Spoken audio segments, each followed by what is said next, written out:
electrical symphony? Jinx, I can't hear you. Miles, I had such a horrible dream. And the worst part of it was when I woke up, I realized that my nightmare was better than my reality. Well, don't just lie there and think about it. Read a good book or see a late movie on TV or something. That won't do any good. My mind will keep coming back to it. Miles, I have to see you. That's not possible. Miles, you said that you make house calls. Why don't you make one to my house? That's only in case of emergencies. Well, what do you think this is? No, I meant a physical emergency, something that was life-threatening. And that's where you're wrong. You know what I've been thinking? I've been thinking that the worst part of this whole thing is the waiting. That it's much better just to get it over and done with right away. Please, now, don't talk like that. Miles, please, I need to see you. Please, I want to talk to you. I'm really scared. I'll see what I can do. Bye. She wants you to come over there, doesn't she? Yeah, she's having a bad attack of nerves. Nerves? Just Well, nerves? she's in a state of depression. She's making threats about taking her own life. Guess the only way to get her back on track is to go over there. Miles, please. I don't want you to go.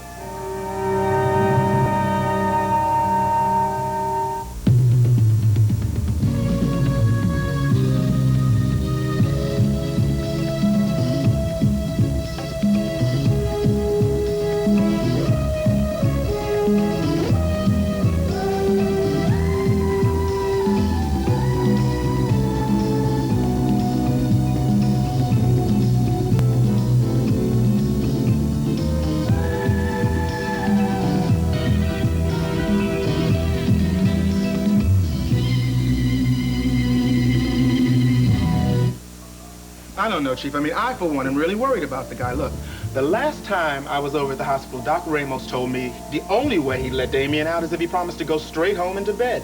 And he didn't? No, he left the hospital and he went to, somebody's house. I mean, somebody's house. He went to the Whitney house, didn't he? Yeah, well, look, all he wanted to do was say bon voyage.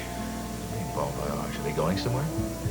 Yeah, they're, going to Europe on a second honeymoon or something. As a matter of fact, Tyler says they'll probably be gone all winter. And so he thought it was so important to say goodbye to them that he disobeyed doctor's orders? Yeah, well, the funny thing is that they weren't even there when he got there, so the whole thing was for nothing. I don't know, last time I saw him, he looked like he was running a pretty high fever to me. Calvin, why is it some of the brightest people I know are always dumb in two areas? Their own health and women. Yes, Mallory. Derek, it's Miles. Miles, you're up awfully late. Well, I did not plan it that way. Listen, I just took a chance I might still find you at your desk. You know, if you'd called me 10 minutes from now, you wouldn't have found me here. Well, then maybe my timing is perfect. Listen, I have a favor to ask of you. It's about Jinx Avery. Jinx? Oh, wait, what about her? Is she not sick again? No, it's nothing physical. I mean, no fainting spells or anything like that. She has had another kind of a fall, this time in spirits. No, what do you mean? Listen, I know that you've been seeing her now and then, right? Yeah, that's true. I have been seeing her. Well, otherwise I would not have presumed. Look, she seems to be depressed. Seriously depressed. What, did she call you up to tell you this? Yes, and I don't think she would have unless the problem were extreme. Miles, what is the problem? What's put her in this state? Well, I suppose it's career problems, mostly. I'm sure she's talked to you about it. Oh, yes, she has talked about this, but you think there's something I can do? Should I call her? Well, I think it probably would have to go a little bit further than that. She needs somebody to hold her hand, to talk to her, to make her feel like she's not alone. Yeah, I understand that. Look, I realize this is a tremendous imposition. No, it's not an imposition at all. As a matter of fact, I'm very glad that you called. In other words, you will go see her? Yes, I'm just going to put a sweater on now, and I'll go right over to see her. Oh, thank you very much. I'll talk to you tomorrow. Okay. Bye-bye.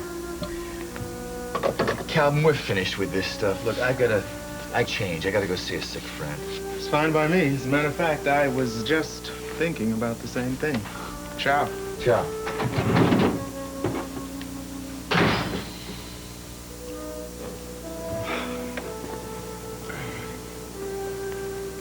Oh, I feel so ashamed of myself. Hey, cut it out. It's okay. Derek will see her. He'll be more help to her than I could have been. Oh, no, that's not true. She wanted you there. If she wanted Derek, she would have called. I'm her doctor. That's why she thought of me first. Yes, but she's dependent on you. You give her strength. Unfortunately, I'm dependent on you, too. You think I want to leave my nice warm bed? My nice warm wife? You would have gone over there if I hadn't made you stay here. Maybe. But Derek will be better medicine for her than anything I could have prescribed. Yes, but you are the only one that she can talk to about her situation. I know. Well, that's the point. Derek doesn't know. He won't be a reminder to her. He will represent life. And love? Well, that's something she needs very much right now. Only medicine's going to do her any good. Yes, I suppose so. I just wonder if Derek is the solution.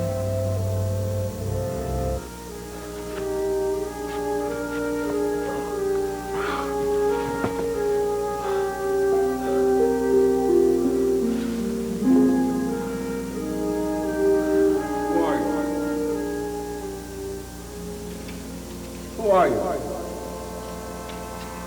Bobby, is that you?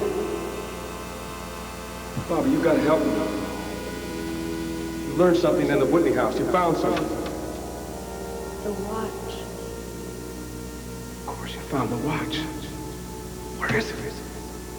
Where did you go when you left the house? Gavin. Gavin. No, you couldn't have seen Gavin. You must have seen somebody. Who was it? Bobby. Bobby, if you want to help Gavin, you gotta help me.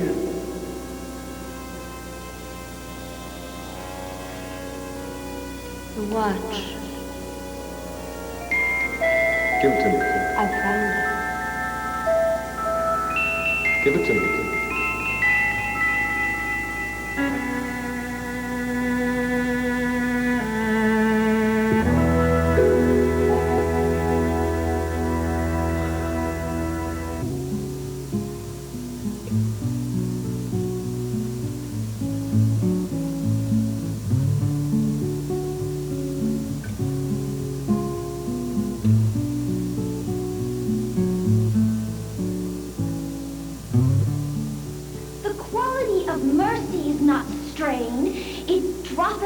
Gentle rain from heaven upon the place beneath. It is twice blessed. It blesseth him that gives and him that takes. 'Tis mightiest in the mightiest. It becomes the throne monarch better than his crown. His scepter shows the something something, his something something. But mercy is above the sceptred sway. It is enthroned in the hearts of kings. Etc., etc., etc.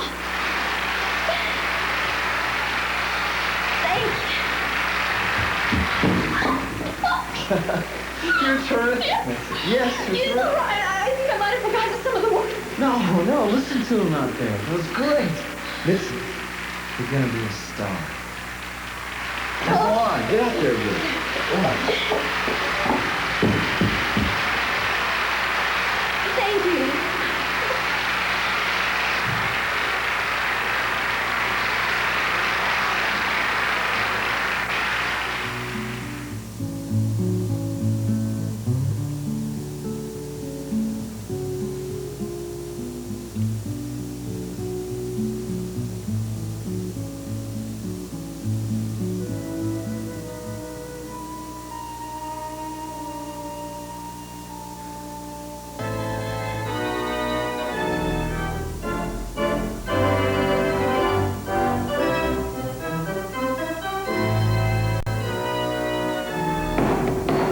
Bride and groom will approach the bench. Ladies and gentlemen of the jury, we are gathered here today on the side of God in this courtroom to decide whether this man and this woman should be united in holy matrimony. Your Honor, I object. Objection overruled. Attorney Julius Newcomb, you take this woman to be your junior partner. Full partner, Your Honor. A junior partner to have and to hold from this time forth for better, for worse, in sickness and in health, for richer, for poorer, so long as ye both shall practice? I do. Dorothy Bannister, Objection. My name is Dee Dee, Your Honor. please raise your right hand. You didn't make him swear on the Bible. It's different in your case, honey. Counselor. Okay, honey, put your hand on the book. I solemnly swear to tell the truth, the whole truth, and nothing but the truth, so help me God.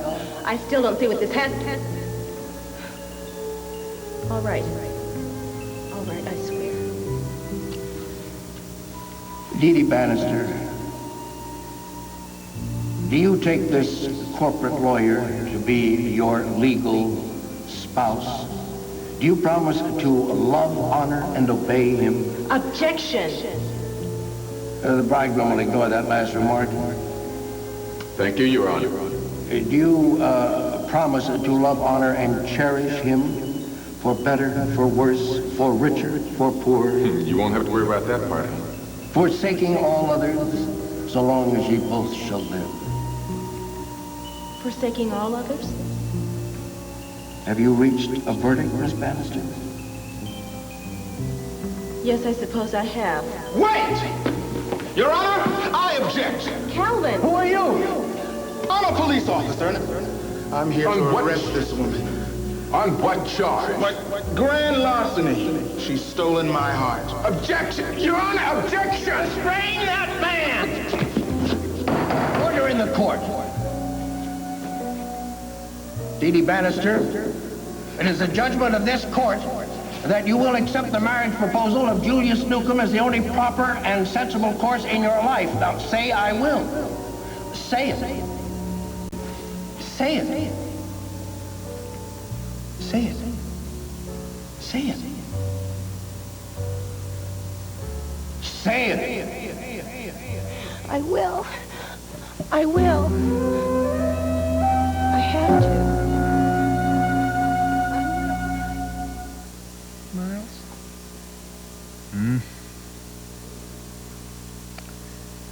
I can't stop thinking about what I just did.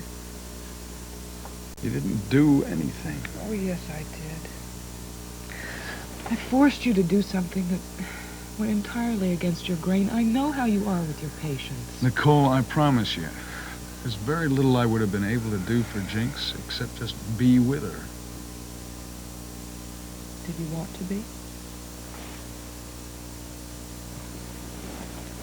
No. Of course not. Are you sure Derek is going right over there? Yeah. He didn't hesitate 2 seconds when I asked him to. Oh, it seems so unfair to him to invest all that emotion in somebody who's so sick. Maybe Maybe what? Well, I was just about to say that if things do start to get really serious between them, maybe I ought to have a little talk with Jinx. Just to urge her to share the truth with Derek. You think she'd agree to do that? I don't know. I think she'd lose him. I mean, not that he'd turn away from her, but it just wouldn't be the same. It couldn't be. Well, it wouldn't be easy. But it would have to be her decision. I certainly couldn't tell Derek. Nor could you. I know. Your promise. It's a promise that can't be broken, Nicole. Not ever.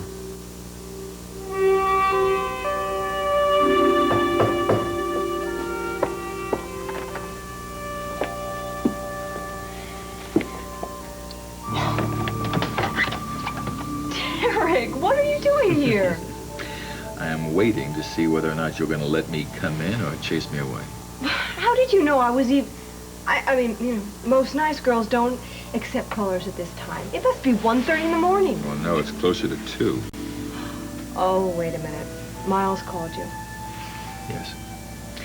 I see. He didn't want to come, so he sent a substitute. Now, look, Miles couldn't come, and I did want to come.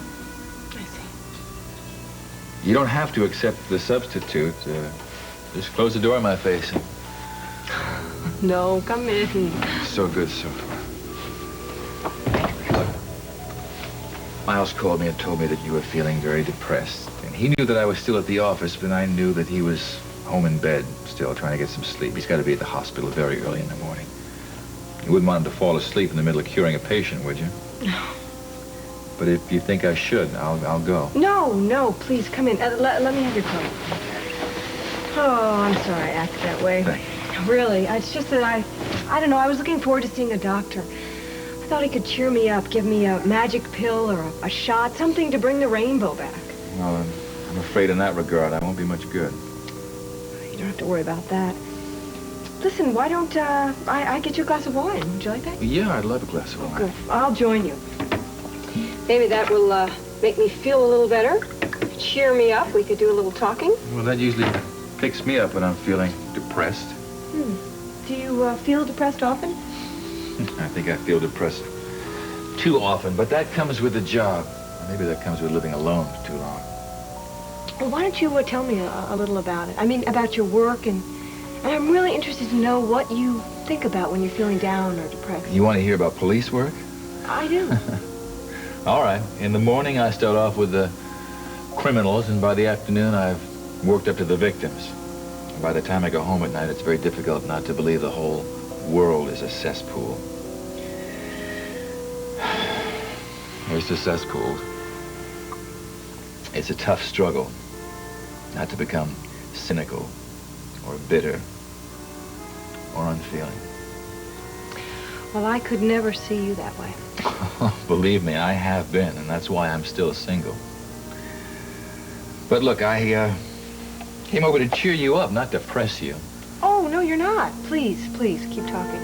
You have no idea how much it's helping. Well, I think the point of what I was trying to say is that, sure, everybody knows a policeman's work is hazardous, but I think the real hazard is probably to a policeman's emotions, dealing with the pain and suffering. You can get through it. It's a great work. And seems like you like to work a lot. It may not be much of a life, but without my work, I wouldn't have any life. Well, I think that work's very important. As a matter of fact, that's why I've joined this group. Well, it's not a job, and it's not really much of a group either. Well, tell me about it. Come on. Well, it's a bunch of young hopefuls, you know, hoping for a bright future. But sometimes I think that they're really fooling themselves about the future. But then I think we all do that sometimes. Well, you like them anyway? Well, yes, they seem very nice. As a matter of fact, one of them was just here a couple of hours ago. I know, I think he's the matinee idol. Johnny Gentry, he calls himself. I don't think that's his real name. What was he doing here? Well, he just rang the doorbell and, I don't know, wanted to spend the evening with me. Just like that? Yes. I get the feeling that most women just usually fall at his feet at the mere invitation. Well, he didn't force himself on you, did he? No, he didn't. No, just put down your badge, Chief. I think he thought he was doing me a favor. That's show business. Yeah, well, maybe he can deal with me the next time he comes around here.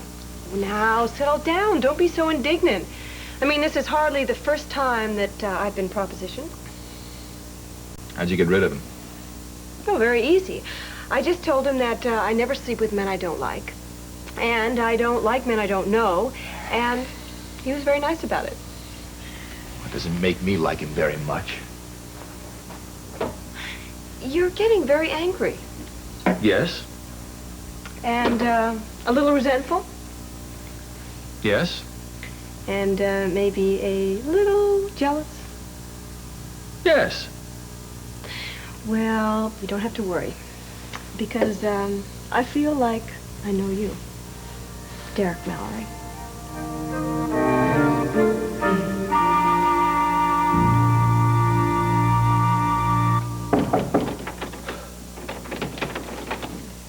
What the hell? I've called you a dozen times. I thought you were drunk or dead in here. I'm not dead yet, Calvin.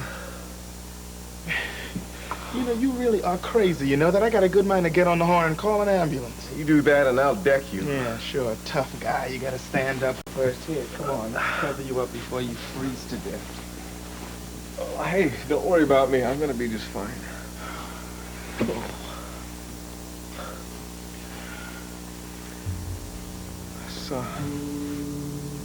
saw Bobby Gerard in this room, Calvin. Now you really do need a hospital. You got the DTs. No, I wanted to ask her where she went after she left the Whitney mansion. She could have gone anywhere, Tyler. I mean, she could have gone to Hoffman's Antique Jewelry if she'd made it that far. Calvin, listen to me. I'm not crazy. Yeah, I know you're just sick. Calvin, this is not just some crazy idea. Listen, it was Sky Whitney who drove Bobby Gerard into the woods and killed her.